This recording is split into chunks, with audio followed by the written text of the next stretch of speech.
What would you do if the person you trusted most didn't come home one night? And deep down you already knew why Julian Carter didn't call the police. He didn't call her friends. He didn't even call her. By sunrise he was gone, and the note he left behind wasn't a goodbye. It was an ending. The apartment was too quiet. Not the comforting kind of quiet, the kind Julian Carter used to enjoy after long days drafting blueprints and negotiating contracts. No, this silence had weight. It pressed against the walls, stretched across the hardwood floors, settled into the empty side of the bed like a question that refused to be answered. Olivia was late. At first it had been nothing. A delayed meeting, a networking dinner, a last-minute opportunity. Her favorite phrase lately? Julian had nodded earlier that evening when she mentioned it, barely looking up from his laptop as she adjusted her earrings in the hallway mirror. "You'll be asleep when I get back," she had said lightly. He remembered that now. The way she didn't wait for a response. The way the door closed just a little too quickly. Midnight came and went.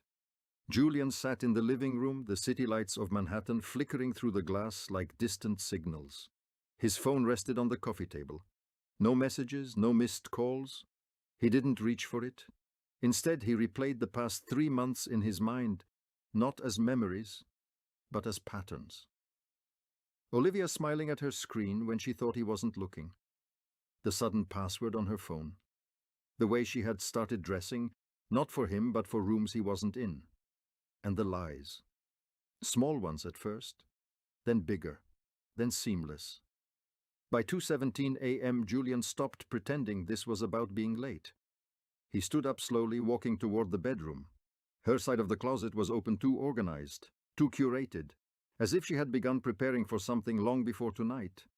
His gaze drifted to the dresser. A single receipt lay there, half hidden beneath a jewelry tray. Julian picked it up. A hotel, downtown, 2 nights ago. 2 guests. He stared at it for a long time, not because he didn't understand, but because now everything made sense in a way that felt irreversible. There it was. Not suspicion, not doubt. Truth. He exhaled, setting the receipt back exactly where he found it. No anger came, no shouting, just clarity. By 3:05 a.m., Julian had made his decision. He didn't pack much. A suitcase, a few clothes, his passport, a folder of documents he had quietly begun collecting weeks ago, bank statements, emails, contracts. Olivia thought he never noticed. He moved through the apartment like a ghost. Not rushing, not hesitating, each step deliberate. At 4:12 a.m., he sat at the kitchen counter with a blank sheet of paper. For a long moment he didn't write. What could you possibly say to someone who had already left, even if their body hadn't yet? Finally he picked up the pen. The words came easily. Not emotional, not poetic, just final. "Olivia, I didn't leave because of tonight. I left because tonight confirmed what you've been hiding for months. You don't need to explain. I already know enough. By the time you read this, I'll be gone. Not to punish you, not to make you chase me, but because I refuse to stay where I'm no longer respected. Whatever you're building, I hope it was worth it. Julian." He folded the note once, placed it in the center of the table, and just like that, 5 years of marriage ended without a single raised voice. At 5:01 a.m., Julian Carter walked out of the apartment. He didn't look back, not at the walls, not at the memories, not at the life they had built, because somewhere deep inside he understood something Olivia didn't yet realize. This wasn't the moment everything fell apart. This was the moment everything finally became clear. At 6:23 a.m., Olivia stepped out of a black car 3 blocks away. Her heels clicked against the pavement, slightly uneven. She checked her reflection in her phone, adjusting her hair, rehearsing the version of herself she would present when she walked through that door. Calm, unbothered, in control. She reached the apartment, unlocking the door with practiced ease. "Julian," she called out casually. No answer. She frowned, stepping inside. The silence greeted her immediately. Different, wrong. Her eyes moved quickly. Living room, kitchen, hallway. Then she saw it. The note. Her expression didn't change at first. She walked toward it, slowly picking it up with a steady hand. She read it once. Then again. A small, almost imperceptible smile touched her lips. Dramatic, she murmured under her breath. She set the note down, exhaling as she kicked off her heels. Finally she whispered, but something in the room didn't agree with her. Something unseen. unfinished. Because what Olivia Carter didn't know was that Julian hadn't disappeared to escape. He had disappeared to prepare. By noon, Olivia Carter had already rewritten the story, not out loud, not yet. But in her mind, the narrative had shifted with surgical precision as if she were editing a press release instead of her own life. Julian hadn't left because of her. Julian had left because he couldn't handle her. That was cleaner, easier, believable. She stood in front of the bathroom mirror, the note still lingering in her thoughts, like an inconvenient draft that needed revision. Her reflection stared back at her, composed, elegant, untouched by the quiet implosion of her marriage just hours earlier. She adjusted her blouse, smoothing invisible creases. "You don't need to explain," she whispered, repeating his words softly. A faint smirk followed. "No," she said to her reflection, "you just couldn't keep up." The phone buzzed on the counter. Ethan Cole. Olivia's eyes flickered not with guilt but with calculation. She let it ring once, twice, then answered. "Hey," she said, her voice effortlessly calm. "You okay?" Ethan's voice carried a low urgency. "You didn't text me when you got home." A beat. "I didn't go home right away," Olivia replied, stepping into the hallway as if distance from the mirror would anchor her version of reality. "I needed space." From him, Ethan asked. She leaned against the wall, crossing her arms. "There is no him anymore," she said lightly. "Julian left." Silence. Then, "What do you mean he left?" "I mean he's gone," Olivia replied. "Packed a bag, left a note, very theatrical, Jesus." Ethan muttered. Did he find out Olivia's lips pressed together? Not in fear, but in irritation. "No," she said firmly. "If he knew it wouldn't look like this. Trust me." That was the version she chose. Not suspicion, not certainty, just a man overwhelmed by a woman who had outgrown him. "He's been unstable lately," she continued, her tone shifting subtly, strategically. "Distant, paranoid. I think he convinced himself of things that weren't even real. A lie cleanly delivered." Ethan exhaled on the other end. "So this is over." Olivia didn't answer immediately. Instead, she walked back into the living room, her eyes landing briefly on the note still resting on the table. Over? No. Repositioned. It was over long before today, she said finally. He just didn't know it. By 3 p.m., the first version of the story had already begun circulating. Not publicly, not yet. But within the curated ecosystem Olivia had built around herself, colleagues, assistants, industry friends who trusted her polished tone more than they questioned its substance. At a rooftop cafe in Soho, she sat across from Vanessa Green, a senior producer, and one of the few people whose opinion still mattered in Olivia's professional orbit. Vanessa stirred her coffee slowly, watching Olivia with a careful gaze. "So, he just left?" she asked. Olivia nodded, her expression composed, but touched with just the right amount of exhaustion. "I woke up and he was gone," she said. "Left a note. No conversation, no closure." Vanessa frowned. "That doesn't sound like you described him before." Olivia let out a soft, almost reluctant sigh. "That's because I didn't want to see it," she said. "Julian's always been quiet, controlled, but lately it turned into something else, like what? Withdrawal, insecurity. He started questioning everything, my work, my schedule, the people I meet." She paused, lowering her gaze just enough to suggest vulnerability. "It felt like I was being watched in my own home." The lie deepened, not abruptly, but with layers. Vanessa leaned back slightly. "That's intense." "It was exhausting," Olivia continued. "I kept telling myself it was just stress, but last night," she shook her head faintly, "I think something in him just snapped." Vanessa didn't respond immediately, and in that silence Olivia felt it a flicker of doubt. Not in herself, in the story. So she leaned forward, her voice softer now, almost confessional. "I didn't want to tell anyone this," she said, "but I was starting to feel unsafe." There it was. The pivot. Not just abandonment, but victimhood. Vanessa's expression shifted instantly. Concern replaced skepticism. "Olivia, why didn't you say something sooner?" Olivia gave a small, practiced smile. "Because I didn't want to destroy him." By evening, the narrative had evolved again. Now it had shape. Julian Carter, talented but troubled. A man who couldn't adapt to his wife's success. A husband who withdrew, who imagined threats, where there were none, who ultimately chose to disappear rather than confront reality.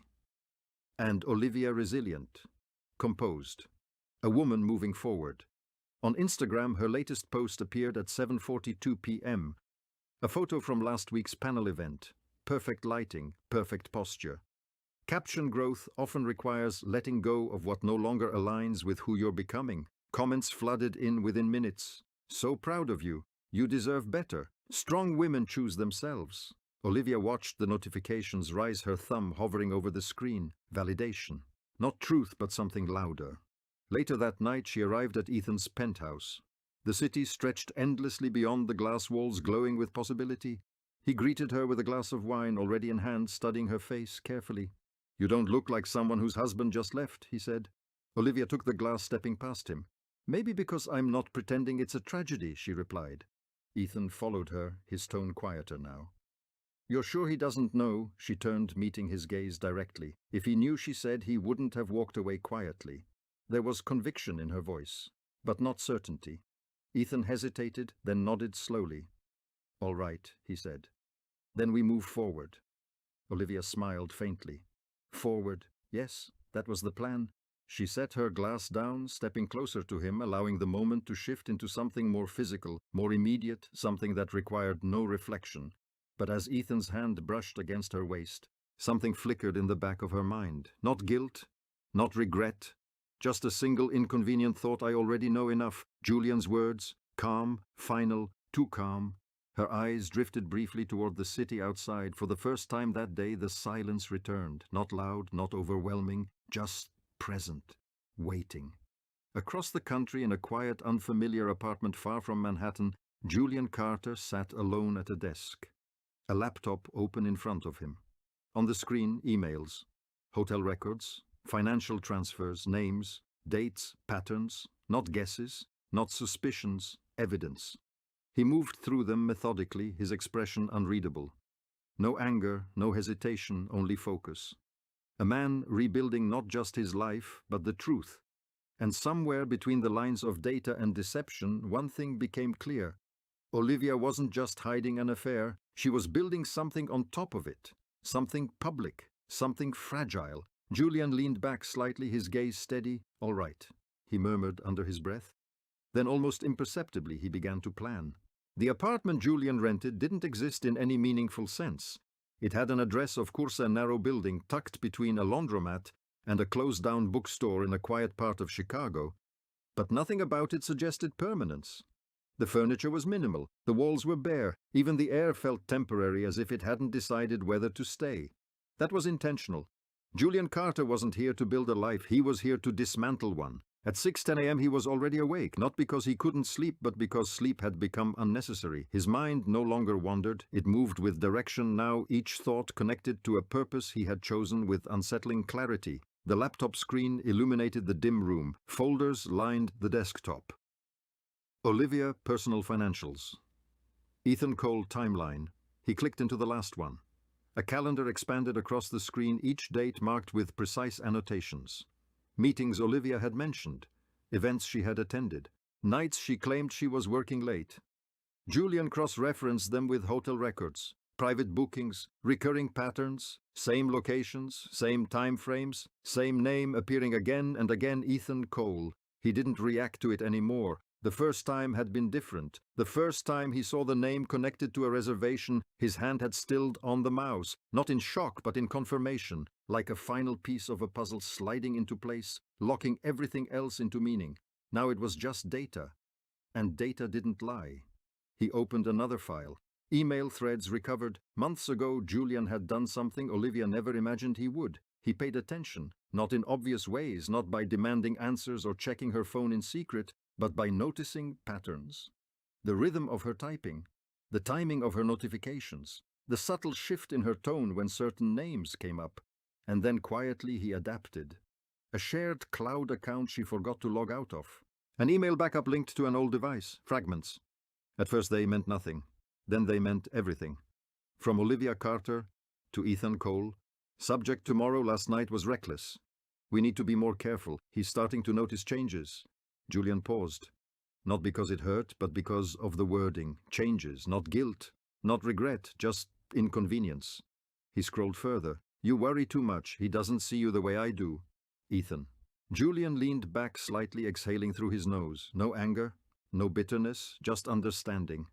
To Ethan this was a game, to Olivia it was strategy. By mid-morning Julian stepped outside. The city moved around him in quiet indifference, people rushing to work, coffee in hand, conversations half heard and quickly forgotten.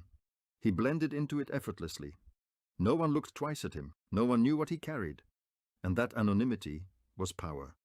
He stopped at a small cafe on the corner ordering black coffee. The barista smiled politely, unaware that the man in front of her was reconstructing the collapse of his own marriage piece by piece. Julian took his seat by the window. Across the street, a security camera angled toward the sidewalk. He noticed it immediately, not because he was paranoid, but because he had trained himself to see everything now. Patterns weren't just digital, they were physical.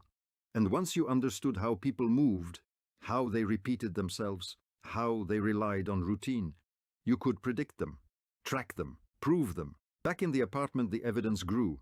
Financial statements revealed more than transactions. They revealed intention, gifts purchased through secondary accounts, hotel suites paid in advance, private event tickets, 2 entries always. Julian traced the money, carefully mapping it against Olivia's public schedule. The overlap was exact. There were no accidents, no coincidences, just choices, repeated, calculated. At 2:47 p.m. a new file appeared on his screen. Video garage entry, grainy footage, time-stamped, 2 figures entering a private parking structure. Olivia and Ethan, not touching, not overt, but close enough, familiar enough, the kind of closeness that only exists when boundaries have already been crossed. Julian watched the clip once, then closed it. He didn't need to see it again. What mattered wasn't the emotion, it was the pattern, and the pattern was undeniable. Days turned into weeks, weeks into months. Julian's life reduced itself to 3 constants: work, silence, truth. He took on remote architectural projects under a different name, enough to sustain himself, enough to stay invisible, because visibility was not his goal, not yet. At night he wrote, not messages, not confessions, but records. A journal not of feelings, but of facts. Dates, times, observations. A timeline so precise it could dismantle any lie built against it. Meanwhile, Olivia's world expanded. Julian watched it from a distance. Articles, interviews, photos, her name appearing more frequently, her voice becoming louder, stronger, more certain. In one interview she said, "Success requires sacrifice. Sometimes you have to leave parts of your past behind to grow into who you're meant to be." Julian replayed that line twice, not because it affected him, but because it revealed her. She didn't see what she had done as betrayal, she saw it as evolution. And that was her weakness. One night, Julian sat in the dark, the city outside reduced to distant light. On his screen everything was there, the full picture, not fragmented, not assumed, complete. He could expose her now, send everything, end it quickly. But he didn't. Because this wasn't about destruction, it was about timing, precision, impact. Julian closed the laptop slowly, his reflection staring back at him in the black screen. Calm, unshaken, transformed. "You built something," he said quietly, as if Olivia could hear him across the distance. A pause, then "So will I," far away. In a penthouse overlooking Manhattan, Olivia Carter raised a glass of champagne, laughter surrounding her like armor. She didn't know she was being watched. Not in the obvious sense, but in the way truth watches a lie patiently, inevitably, waiting for the moment it no longer needs to hide. And Julian Carter, the man who vanished, was no longer disappearing. He was becoming something else, something quieter, sharper. Success, Olivia Carter had learned, was not a destination, it was a performance. And like any performance, it required consistency, precision, in tone control, in expression, flawless timing. For a while, she had mastered it. The interviews, the panels, the carefully curated vulnerability that made her appear both powerful and relatable. From the outside, her life had never looked better. From the inside, something had begun to shift. It started with silence. Not the heavy, suffocating silence Julian used to carry with him, but a different kind, subtle, intermittent, almost imperceptible. Ethan stopped calling as often. At first, Olivia didn't question it. He was busy, they both were. That was the nature of their world, high-stakes, constant movement, overlapping obligations. But then came the missed messages, the delayed replies, the short, distracted tone when he did answer. One night, as Olivia stood in front of the mirror preparing for yet another industry event, she typed, "Are you coming tonight?" 3 dots appeared, disappeared, then finally can't. Something came up, no explanation, no apology, just absence. Olivia stared at the screen for a moment longer than necessary, then she set the phone down. "Doesn't matter," she whispered to herself. But it did. At the event she was flawless. A fitted black dress, minimal jewelry, confidence measured in posture and eye contact. She moved through the room like she belonged there because she did. People turned toward her, voices softened when she spoke, names carried weight now when attached to hers. "Olivia, that last campaign was brilliant. You're everywhere lately. We should collaborate."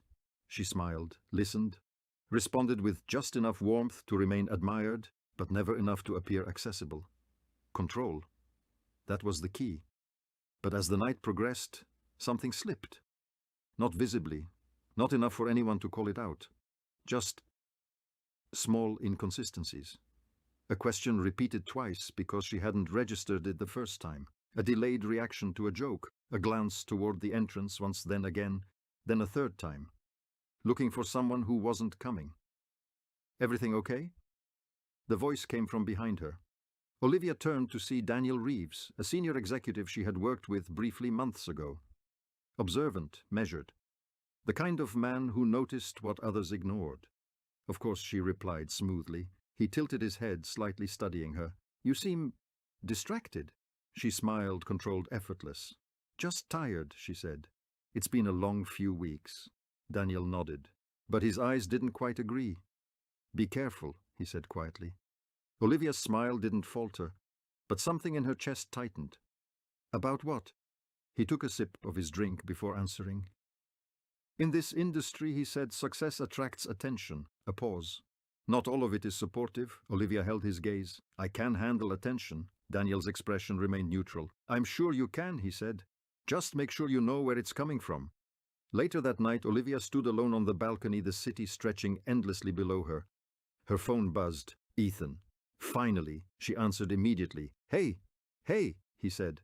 But his voice lacked its usual warmth. "You missed the event," she said. "I told you I had something to deal with." "What?" She pressed her tone light but edged. A pause. "Work." Olivia exhaled slowly. "Everything is work with you lately." Another pause. Longer this time. Then, "We need to be careful, Olivia."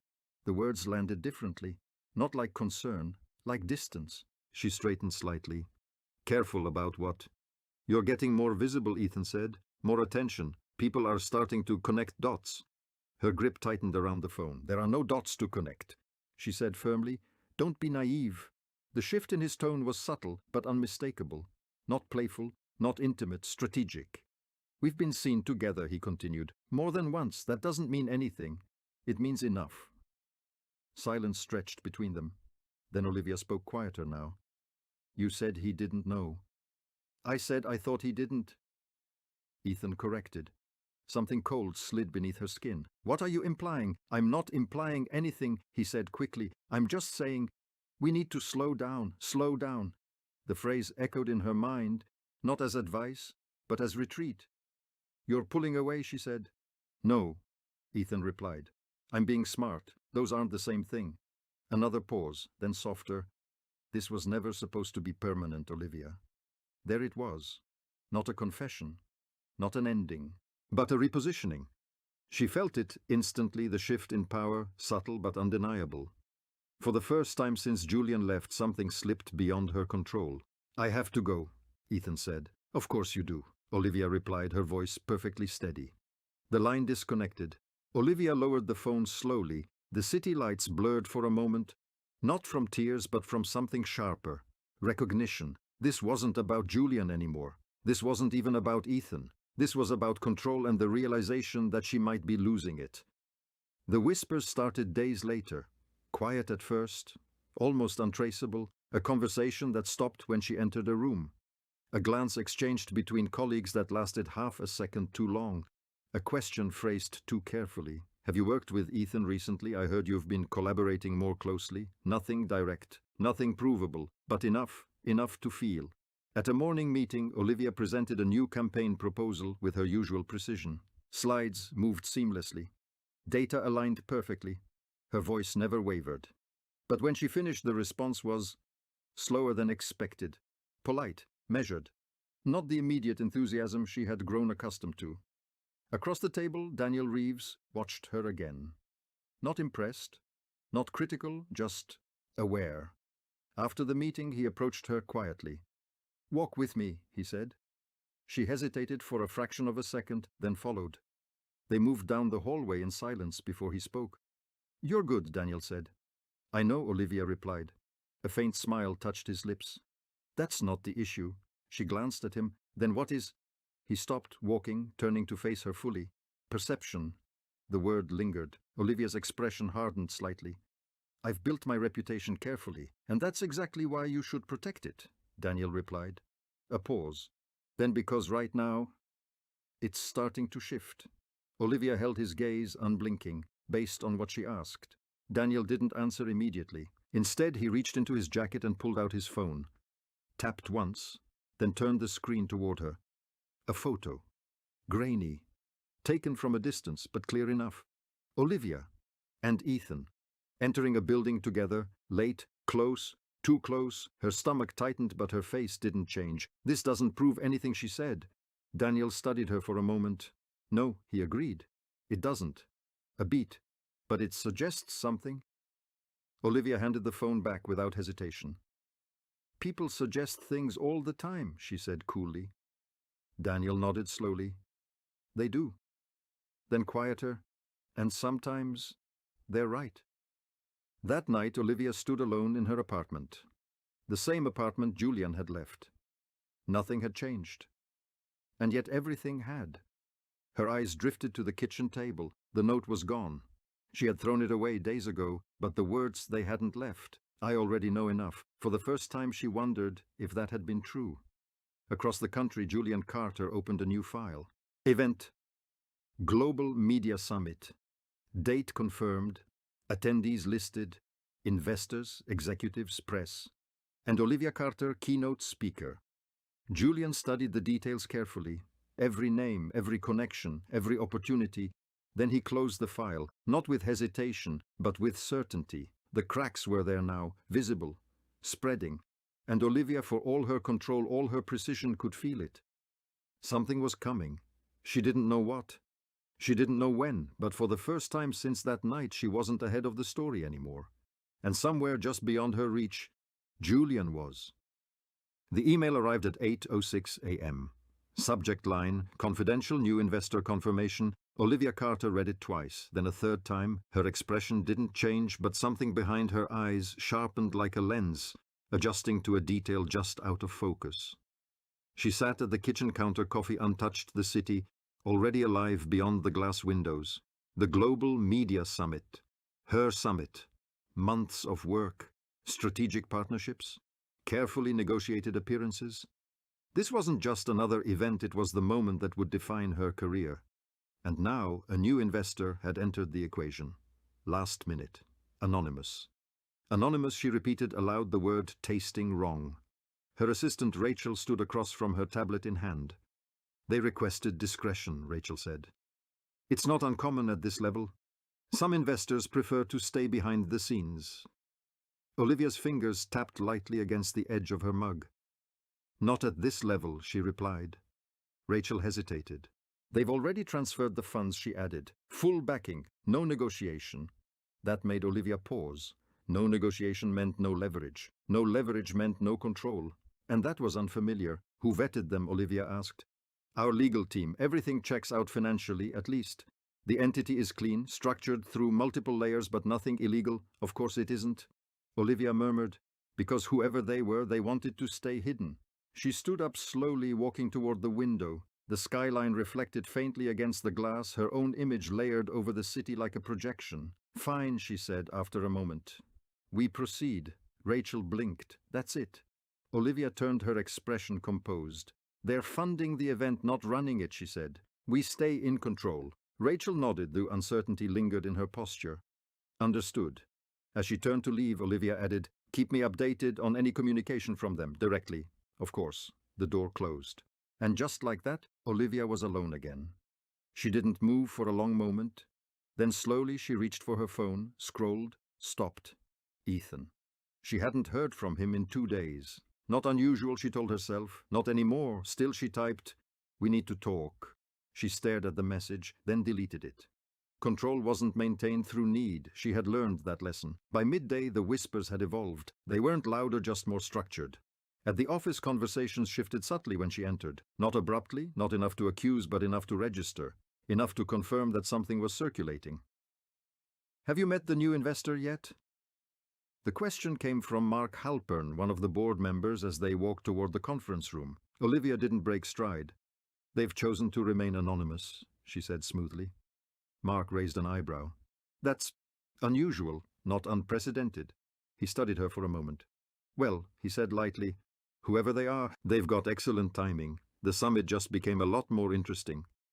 Olivia allowed a faint smile. Interesting is good. But inside, something tightened. Later that afternoon, a package arrived. No return address, no signature required, just her name typed, precise. Olivia stared at it for a moment before picking it up. It wasn't heavy, not large, but it felt intentional. She carried it into her office, closing the door behind her. Set it on the desk, opened it carefully. Inside, a single envelope and a USB drive, nothing else. Her pulse didn't quicken, her breath didn't change. But her instincts, they sharpened instantly. She picked up the envelope first, opened it. Inside, a single sheet of paper. No greeting, no signature, just one line. "Perception is everything until the truth arrives." Olivia's fingers stilled. The words settled into the room like something alive. Watching, waiting. She looked at the USB drive next. Didn't touch it, not yet. Because suddenly this wasn't abstract anymore. This wasn't whispers, this wasn't coincidence, this was intention. Olivia leaned back slowly in her chair. Her mind moved quickly, analyzing, sorting, dismissing possibilities. Who would send this? Why now? And more importantly, what did they know? Her first instinct was denial. Not emotional denial, strategic. This could be nothing. A bluff, a scare tactic, someone trying to destabilize her before the summit. Yes, that made sense. It had to. She stood up abruptly, walking to the window again. The city hadn't changed. Everything looked the same, but it didn't feel the same. Her reflection stared back at her. Composed, controlled, untouched. "You're overthinking this," she said quietly, "because that's what Julian used to do. Overthink, overanalyze, create problems where there were none." A flicker of irritation crossed her expression. No, this wasn't him. It couldn't be. If Julian knew anything, he would have confronted her. He wasn't the type to play games. Right. Her gaze drifted back to the desk, to the USB drive, still sitting there, silent, patient. She walked back slowly, picked it up, turned it over in her fingers. For a moment, just a moment, something unfamiliar surfaced. Not fear, not yet, but something close. Then she set it down again, untouched. "No," she said firmly. Whatever this was, she would not react, not blindly, not impulsively. Control, that was the rule, always. That evening, Olivia stood in front of a room full of executives delivering a pre-summit briefing with her usual precision. Slides, timelines, expectations. Everything aligned, everything perfect. But halfway through, her eyes drifted, just for a second, toward the back of the room, empty, and yet the feeling lingered, that she wasn't alone, that someone somewhere was watching. She finished the presentation flawlessly. Applause followed, questions came. She answered them all. But as the room slowly emptied, Olivia remained still, standing at the front, eyes scanning the space one last time. Nothing. No one. And yet, across the country, Julian Carter closed his laptop. The confirmation had come through, funds transferred, access secured, presence established. He didn't smile, didn't react. He simply stood up, walked to the window, and looked out at a city that no longer defined him. She felt it, he said quietly. Not a question, a fact. Behind him on the desk, a second USB drive rested, labeled, prepared, precise. The invitation had been delivered. Not to meet, not to speak, but to begin. And Olivia Carter, for all her control, had just accepted it, without even knowing. The morning of the Global Media Summit arrived with precision. New York moved faster that day, tighter, sharper, as if the city itself understood that something important was about to happen. Black cars lined the street outside the convention center. Assistants rushed between entrances. Security checked names against curated lists. Inside, everything was immaculate, lighting calibrated, screens polished, every seat aligned with quiet perfection. And at the center of it all, Olivia Carter. She stood backstage still and composed as a stylist made final adjustments to her blazer. Navy blue, structured, intentional, the color of authority without aggression. 5 minutes, someone called out. Olivia nodded slightly. Her reflection stared back at her in the tall mirror. Flawless, controlled, exactly the woman she had spent months becoming. Not a trace of doubt, not a hint of fracture. Big day. Rachel's voice came softly from behind her. Olivia didn't turn immediately. It's just another stage, she replied. But it wasn't. They both knew it. Rachel stepped closer, lowering her voice. The investors are all here, front row. Olivia's gaze flickered just briefly. All of them? Rachel hesitated. Yes. A beat. And the anonymous one? Olivia asked. Rachel swallowed. Confirmed. Present. That word again. Present. Not visible, not known, but there. Olivia turned slowly, meeting Rachel's eyes. Good, she said, and just like that, control reasserted itself. Out in the main hall, the room filled steadily. Executives, journalists, investors, every seat occupied by someone who mattered or believed they did. Cameras adjusted angles, microphones tested levels, conversations layered into a low anticipatory hum. In the front row, a man sat quietly. Unremarkable at first glance, well-dressed but not flashy, his posture relaxed, his gaze steady. No one paid him much attention. No one recognized him. Not yet. 2 rows behind him, a woman adjusted her grip on her purse. Her eyes moved constantly, scanning faces, searching for something she couldn't quite name. Clara Cole had never been to an event like this before. Not her world, not her environment, but the invitation had been clear, specific, impossible to ignore. You deserve to see the truth for yourself. She hadn't told Ethan she was coming. Hadn't asked permission. Hadn't needed to. Because somewhere deep inside, she already knew. Backstage, Olivia rolled her shoulders once, releasing tension with controlled precision. 30 seconds. She closed her eyes briefly, not to calm herself, but to focus. This was her moment, the culmination of everything she had built. Every choice, every sacrifice, every calculated step forward. And somewhere faint but persistent, a thought tried to surface. The envelope, the message. Perception is everything until the truth arrives. Olivia opened her eyes, dismissed it instantly. Not now. Go. She stepped onto the stage. And the room responded immediately. Applause measured, respectful, rising just enough to acknowledge her presence.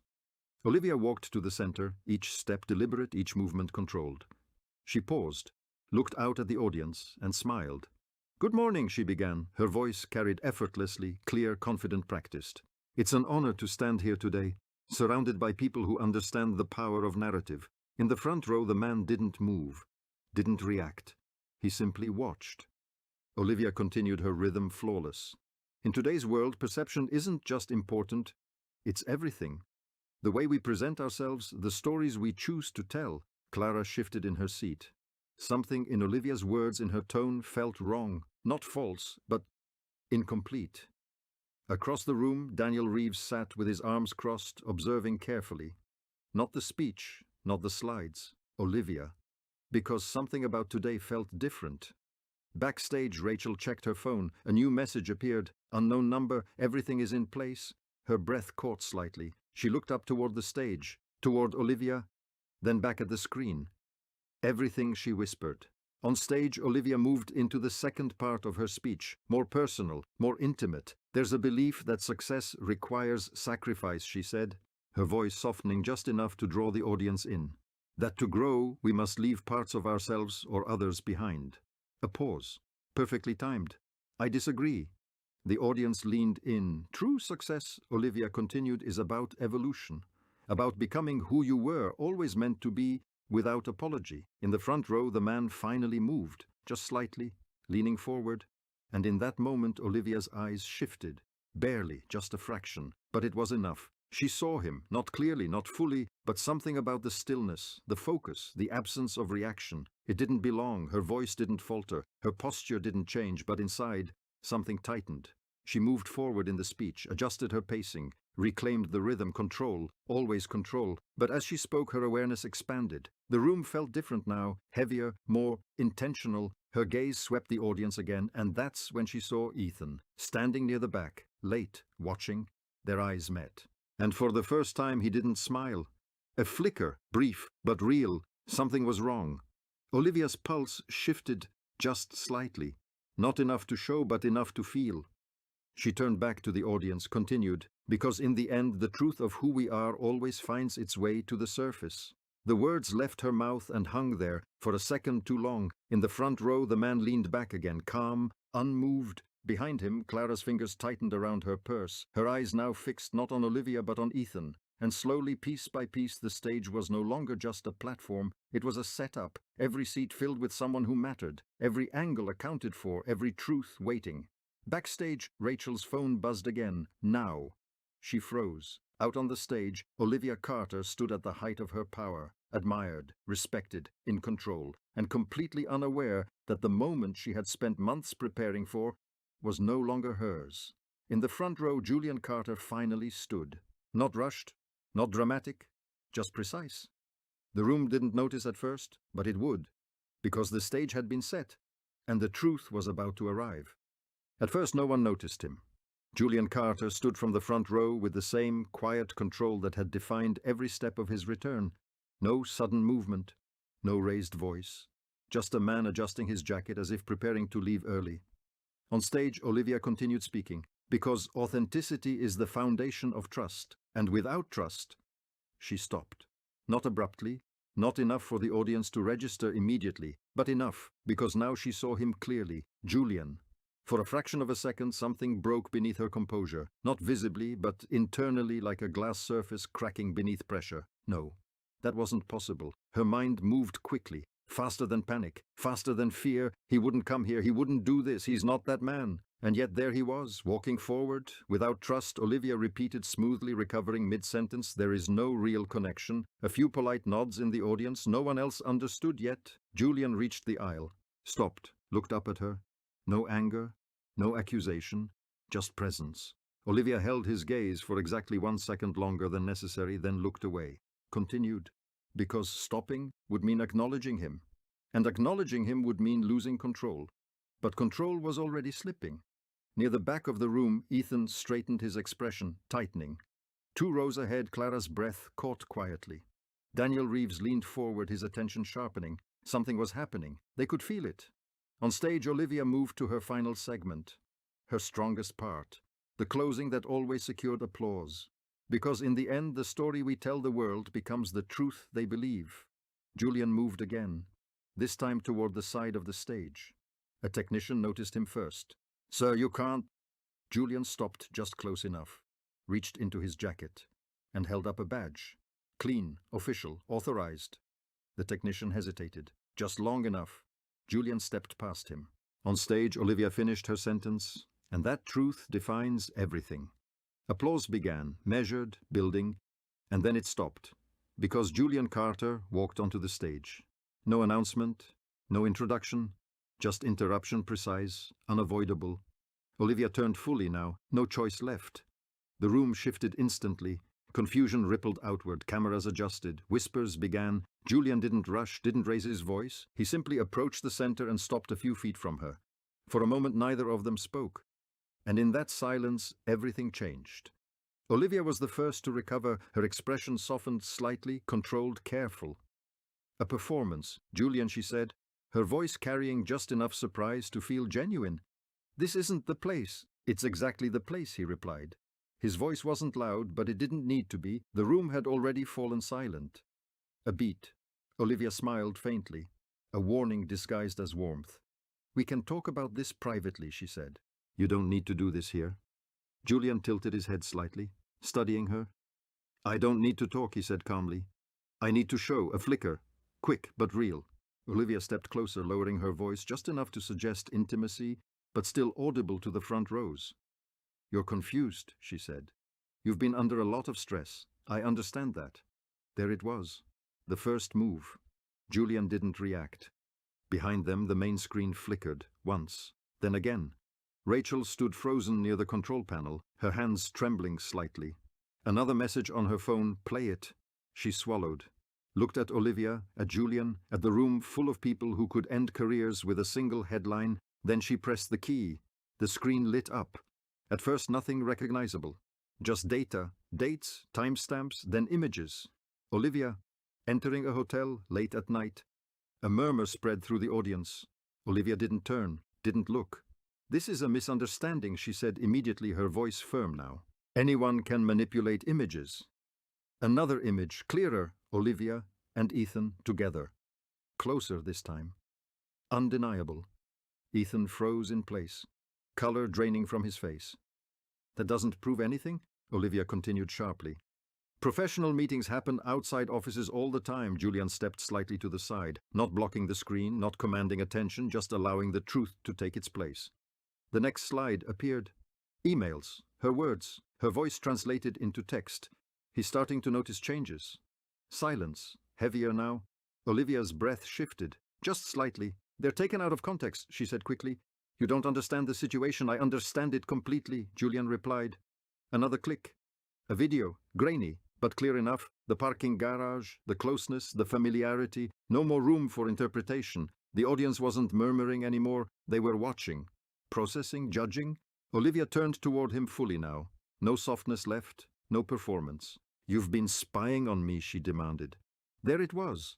Deflection, attack. Julian met her gaze evenly. "I've been paying attention," he said. A pause. "You invaded my privacy," she pressed. "You twisted things to make you look like what?" Julian asked quietly. The question landed harder than any accusation. Olivia opened her mouth, then stopped, because now the narrative was slipping. Behind them, the screen changed again. Financial records, transfers, dates aligned perfectly with the timeline. Pattern, consistency, choice. Ethan took a step back, then another, as if distance could erase recognition, but it couldn't. Clara stood slowly, her eyes fixed on him, not on the screen, not on Olivia, on him. "You said it was nothing," she whispered. Ethan didn't answer. On stage, Olivia's voice came again, quieter now, less certain. "You don't understand what this is," she said. Julian nodded once. "You're right," he said. "A beat. I don't understand how you thought it wouldn't matter." Silence. The final slide appeared. A single image, the note, her kitchen table, the morning he left. "I already know enough." Olivia stared at it. For the first time, truly looked. And in that moment something broke. Not publicly, not dramatically, internally, irreversibly, because now she understood he hadn't left in confusion, he hadn't disappeared in weakness. He had walked away knowing everything, and came back with proof. Her shoulders dropped slightly. "Just enough. She began. No words followed, because there was nothing left to construct, nothing left to defend. The room wasn't watching a scandal anymore. They were witnessing a collapse. Julian stepped back, not forward. He didn't need to say more, didn't need to win, because the truth had already done it for him.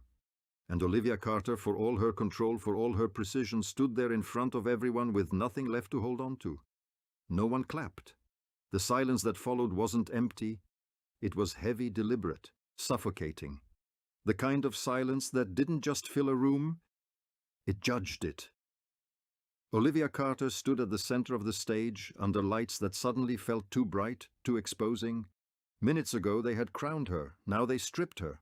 The screen behind her had gone dark. It didn't matter. Everything it needed to say had already been seen. In the front rows, people shifted uncomfortably. Some avoided eye contact.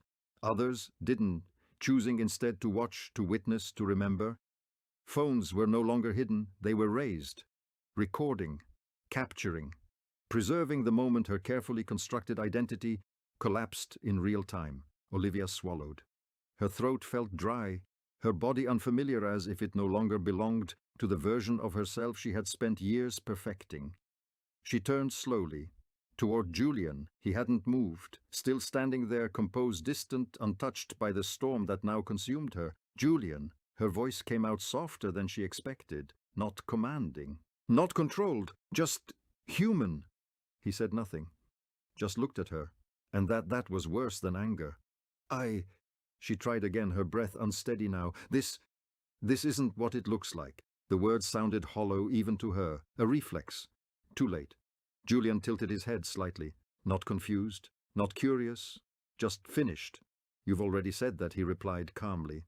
A flicker of desperation crossed her face. She stepped closer, not caring any more about the audience, the cameras, the consequences. Then, "Let me explain," she said quickly. "Please, just give me a second." Julian didn't move, didn't interrupt, didn't encourage, so she kept going. Because silence demanded filling. "It wasn't supposed to go this far," she said, her voice tightening. "It started as nothing. Just work, just pressure and expectations and—" She stopped. Because even now she was trying to shape it. Julian watched her quietly, and in that stillness something inside her began to unravel. "I was overwhelmed," she said. "Softer now. Everything was happening so fast. My career, the opportunities, I didn't know how to handle it. A step closer. You were distant," she added, grasping for something.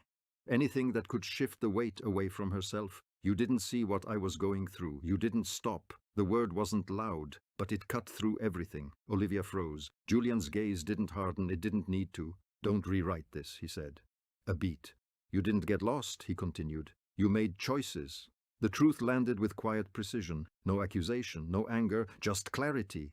Olivia's eyes flickered, searching his face, looking for something she could still reach. Regret, pain, anything, but there was nothing. "I can fix this," she said suddenly, the words spilling out faster now. "Whatever you want, I'll do it. We can start over. We can go somewhere else, take time, rebuild." Her voice cracked. "Not for effect, for real. I'll end everything," she added quickly. "With him, completely."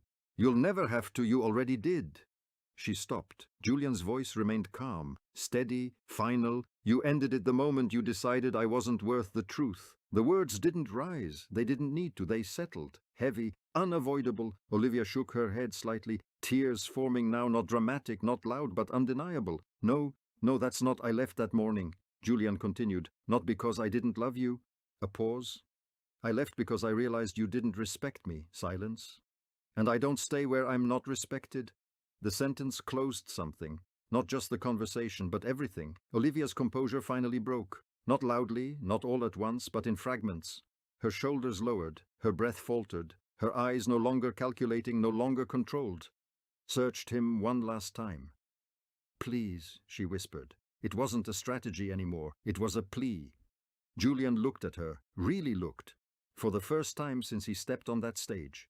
And what he saw wasn't the woman who betrayed him, not entirely. He saw someone who had built a life on perception and lost herself inside it. But even that wasn't enough. "You didn't lose me that night," he said quietly. Olivia's breath caught. "You lost me long before." A pause. "You just didn't notice." The final truth. He stepped back. Not dramatically, not for effect, just away. Security had already begun moving closer. Organizers whispering urgently, phones still recording, the room shifting from shock into consequence. Behind Olivia, Ethan was gone, vanished before the end. Clara remained, standing still, her face pale, her eyes no longer searching but knowing. Daniel Reeves turned away slowly, already calculating the fallout. The headlines, the distance he would need to create. Everything Olivia had built was dissolving, not in chaos, but in clarity. She stood alone on that stage, no longer admired, no longer followed, no longer protected by the story she had so carefully constructed, just exposed. Julian walked off without looking back. Past the cameras, past the whispers, past the version of his life that no longer belonged to him. Outside, the air felt different, lighter. Not because the pain was gone, but because it no longer controlled him. He stopped at the edge of the street, looked up once at the skyline that had witnessed everything, then exhaled slowly. No anger, no triumph, just freedom. Behind him, inside that building, Olivia Carter faced the beginning of her consequences. Contracts would be terminated, partnerships withdrawn, reputation dismantled piece by piece, just as carefully as it had been built. And this time there would be no narrative to save her, because the truth didn't need one. Julian stepped forward, blending into the city once more, not disappearing, but finally moving on.